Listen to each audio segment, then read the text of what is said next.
Sport Fishing on the Fly is brought to you by Togen's Fly Shop,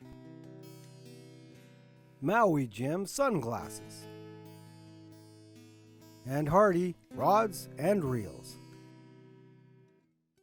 G'day folks, welcome back to On the Bench at Sport Fishing on the Fly. Today I'm going to tell you the Carey Special. Carey Special is a very classic BC fly pattern we use here for our still waters. It can represent many insects such as dragonflies, caddisflies, or even leeches. So make sure you have these materials handy before you tie the fly. For hook I'm using a mustad. It's a size 6 streamer, 4x long. Thread I'm using Semperfli Classic Waxed in dark mocha brown. And I'm using 8/0, but you could use 6/0 for a hook this size.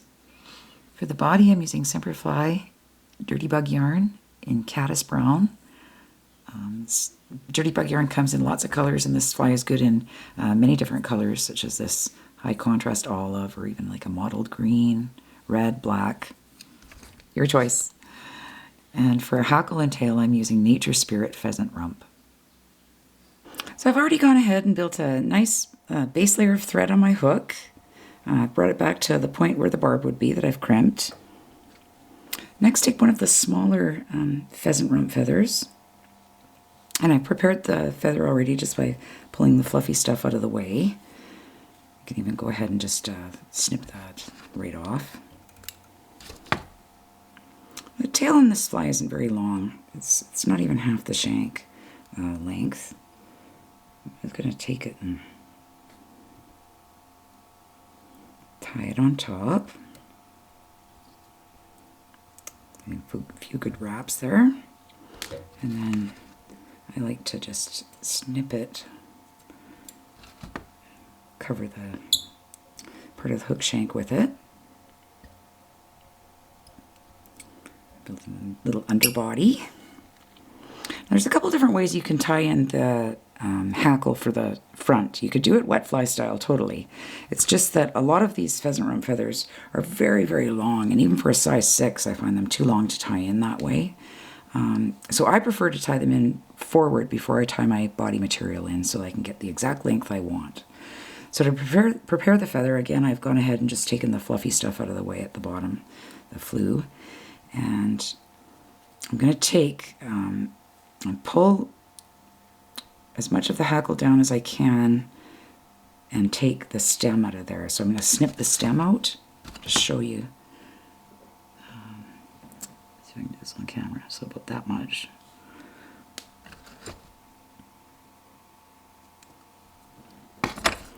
And then you just pull your hackle forward.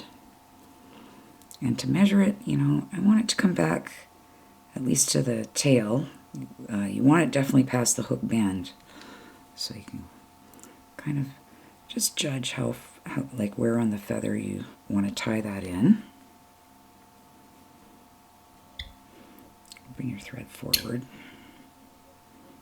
I'm leaving a space here, at least a hook eye length, when I tie my hackle in. And all I'm going to do is do a loose loop around it. And then I'm going to check it and see how far it goes back. It's exactly where I want it. So I'm holding onto the feather. Actually, that was a little bit too loose of a loop. Tie that in a little better. And then you can just take and pull your hackle around the eye of the hook before you tie it in tighter.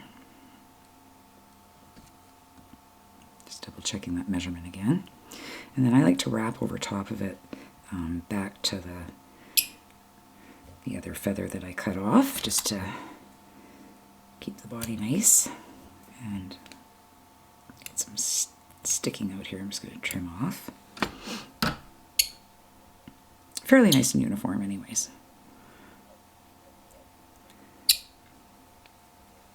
Now next, take your body material. You can totally use like dubbing, chenilles, any kind of wools. I've got the Dirty Bug yarn by Semperfli here. It comes in some awesome colors. This fly was done in, I think it was developed in 1920 by Colonel Carey. There's an excellent article on Fly Anglers Online written by Art Lindgren on the history of this fly. It's a BC fly pattern. Just an excellent searching pattern. It can also be a great dragon. I think it was originally tied for Arthur Lake as a dragonfly imitation. So any kind of greens or browns or anything like that are great for dragonflies, as well as caddisflies. So depending on, you could tie this in smaller sizes. I've done these in 8s, 10s, and 12s, as well as the 6. And many colors too. I do a red one and a black one. I think the red one they might take for a leech. And it's also really good in maroon color. It's a good searching pattern. It's like quite often when I'm, you know, on my way out to anchor at a spot or whatever, if I'm in my fish cat or my pontoon boat, I like to just, you know, troll one of these while I'm on my way out there to see if I can catch anything, because it's just so buggy, and the fish tend to just love this fly. So it's one of my very favorite flies to tie and to fish. And then just take I've got the 2 strands of dirty bug yarn, I forgot to mention. On a hook this size, I like to use 2. You could use 1 or you could use 3. It's up to you, however thick you want your body to be.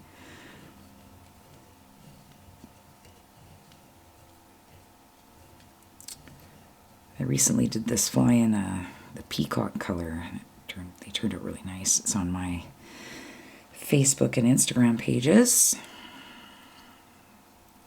And then just tie that off, making sure you're still leaving a space here for you don't want to bring it right up to the front, because you want space for your head and to pull that hackle back. And I'm going to tie this off really, really, really well, because I'm going to be brushing it out and I don't want it to pull out. And in addition to that, I'm going to throw a whip finish in there for some extra assurance.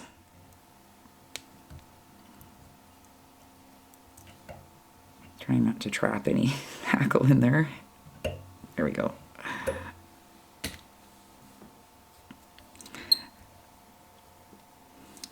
And then next, I'm going to take this, I got this cool Stonefo brush. Thank you, Jeff Rowley. Little shout out to Jeff at Rowley Benchworks. Check him out online. I sometimes do a live Instagram.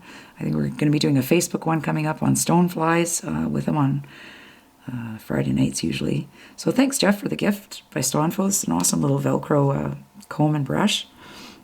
And I'm just going to brush out my bug yarn. I find Velcro is the best thing to use on this stuff.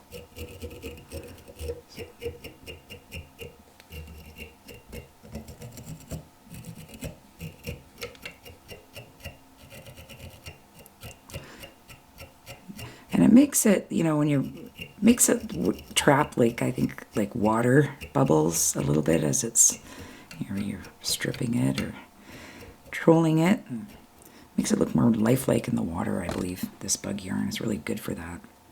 And it's not just I love how it's got the different colors in it. You can't really see it very good on camera, but it's not just the straight brown, even the green here. It's got different shades right inside it. It's very cool.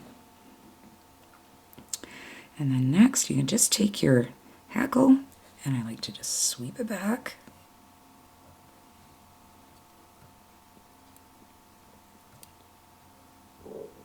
You might have a couple shorter ones there, just hold on to them and go over top of them.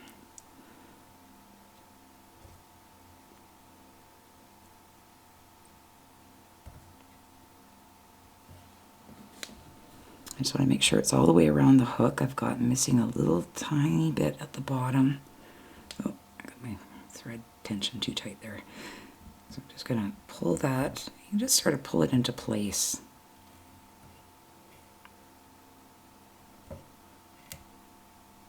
And then just build a nice head.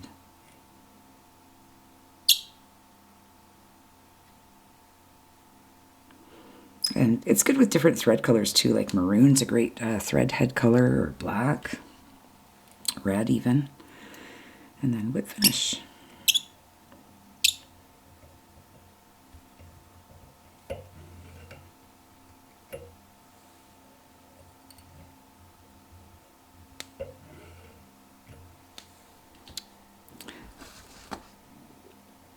And then feel free to apply the resin, head cement, or glue of your choice to the head, or you could just leave it blank, like I am. And that's it, the Carey Special. Make sure to tell me in the comments if you use this fly, what color you use it in, if you had success with it. And I'd love to hear about it, because it's one of my favorites. And make sure before you leave to hit the subscribe or like button so Don knows I'm doing a good job here. And as always, take care, conserve the waters, and tight lines.